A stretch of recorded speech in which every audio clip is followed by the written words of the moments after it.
Welcome back to Lord Gizmo.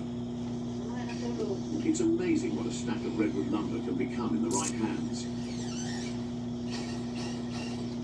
Today, JJ Marine takes on the challenge of building a long, fast boat entirely from wood.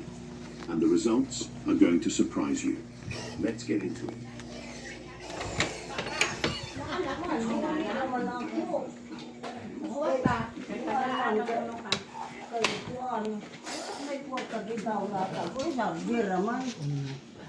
Video tao, video. Inuuray na sa'yo, inuuray. Video tayong jamsit. Iya. Wag nga.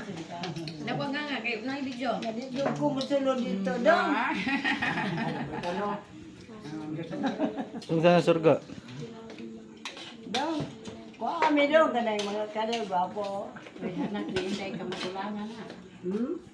Anak ni Inday ka magulangan. Lagi, bapo. Matain. Betang, enak betang. Bateng. Bapo. Pamasok sa bateng. Mapia. Mapiadat.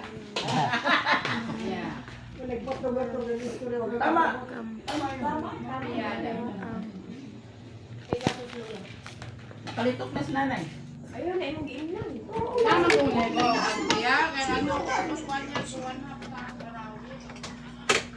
Before the curved plank is fitted onto the pegs, JJ places a strap of wood bark along the seam where it will meet its neighbour. This bark strip acts as a